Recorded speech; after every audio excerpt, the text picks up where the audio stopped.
Kami akan mengevaluasi, kami akan berbenah diri, kami akan mendengar aspirasi rakyat dengan lebih sehat, lebih baik dalam bergotong royong membangun bangsa.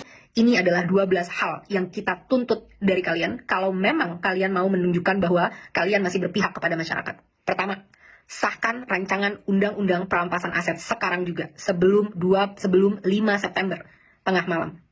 Kedua, pecat anggota DPR yang terbukti menghina rakyat Ahmad Syaroni, Deddy Sitorus, Bambang Pacul, dan yang lain-lain itu yang berjoget-joget di parlemen.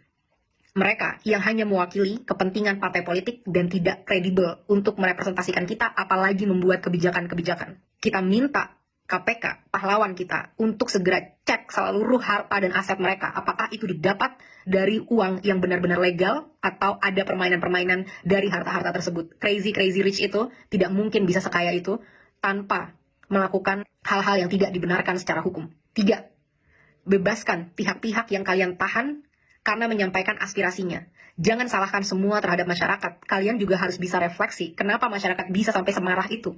Karena kalian selama ini sudah benar-benar tuli dan mati empati terhadap aspirasi dari masyarakat. Saat kita mau mendatangi rumah kita sendiri yang kita bayar dan kita bangun dengan hasil keringat sendiri, kita dipertemukan dan dihajar dengan aparat-aparat dan segala peralatan yang dibeli dari hasil pajak rakyat. Bebaskan mereka semua. Mereka hanya mau melakukan aspirasi. 4. Reformasi DPR. Kalau memang kalian tidak mau DPR dibubarkan, maka reformasi habis-habisan bagaimana cara kalian bekerja. 1. Audit secara transparan. Apa isi dari anggaran 9,6 triliun per tahun di tahun ini dan tahun depan? Apa itu? Setiap sennya kita mau tahu dengan jelas. Dan setelahnya, setelah 7 hari, kita mau kalian laporkan penyerapan anggarannya setidaknya setiap bulan kepada rakyat. Kita mau tahu apakah investasi kita itu benar-benar membuktikan dan memberikan kesejahteraan, atau ini semua hanya investasi bodong untuk kepentingan-kepentingan pihak-pihak tertentu. 2. Rampingkan segala anggaran. Tidak ada tunjangan-tunjangan ini, itu, tunjangan beras, dan lain sebagainya. Dan rampingkan jumlah anggota DPR. Bersihkan DPR dari pengkhianat-pengkhianat rakyat. Pengkhianat-pengkhianat bosnya sendiri. Potong semua anggaran yang tidak urgent untuk kesejahteraan masyarakat. Rapat-rapat, kunjungan kerja ke luar negeri, patwal, dan semua itu tidak ada hubungannya dengan kesejahteraan masyarakat. Hentikan budaya gila hormat, karena kalian semua adalah karyawan. Bertingkahlah seperti karyawan. 3. Tolak mantan napi korupsi sebagai anggota DPR ataupun anggota BUMN. Tidak ada lagi penghargaan terhadap pengkhianat bangsa yang merampok kekayaan rakyat. 4.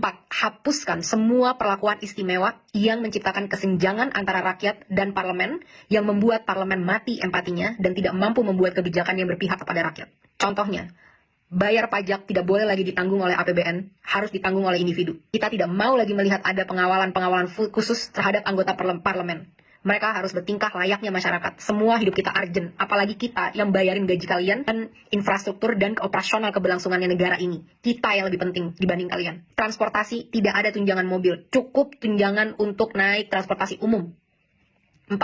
Hapuskan pensiunan seumur hidup bagi para anggota-anggota DPR yang masa kerjanya hanya 1 periode. Kita tidak mau lagi membayari mereka sampai akhir hayat kalau memang mereka tidak mau mengabdi dengan tulus kepada masyarakat. Kedepannya, kita mau KPK atau BPK untuk meninjau dan memeriksa harta dari segala anggota DPR, dan kita mau transparansi yang besar-besaran. Semua rapat-rapat diskusi kita mau itu ditunjukkan live secara online ke rakyat.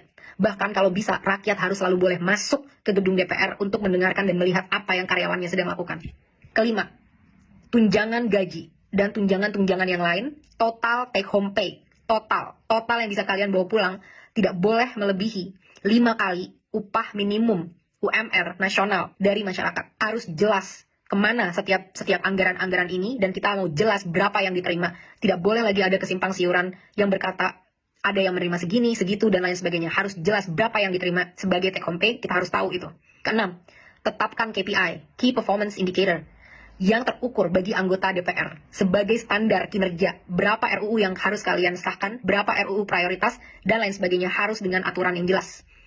Kedepannya, evaluasi dan pecat anggota-anggota yang tidak bisa bekerja dengan benar, yang tidak datang saat-saat rapat, yang tidak bisa menghasilkan RUU yang diminta oleh rakyat. Laporkan semua progress, achievement, challenges secara berkala kepada rakyat. Kita berhak tahu apa yang terjadi di dalam ruang DPR. 7. Audit secara menyeluruh terhadap BUMN untuk memastikan profitabilitas. Kalian bisa tahu apa yang kira-kira mau diambil untuk ini, tapi BUMN kita rugi puluhan triliun setiap tahun. Satu BUMN. Saat banyak BUMN-nya berapa ratus triliun yang dirugikan oleh BUMN ini. Benar-benar tidak capable dalam memanage usaha badan milik negara.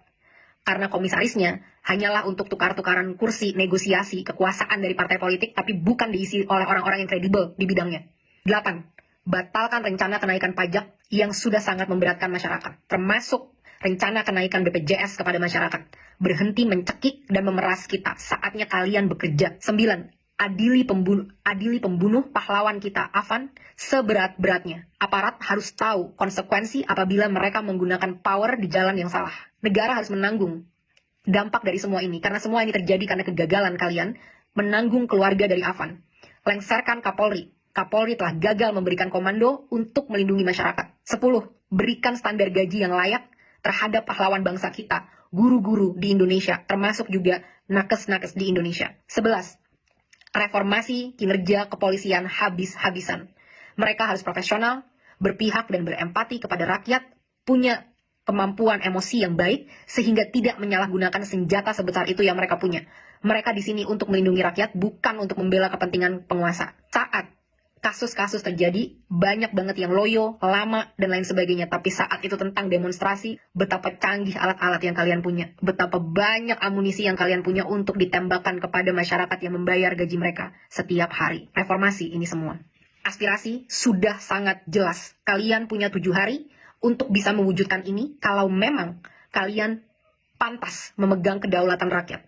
Kita akan buktikan bersama-sama apakah kalian mampu dan benar-benar capable dalam melakukan ini, atau benar apa yang memang kita inginkan untuk membubarkan DPR. DPR tidak harus bubar kalau kalian benar-benar bisa bertanggung jawab dengan kekuasaan kalian dan menampung aspirasi rakyat.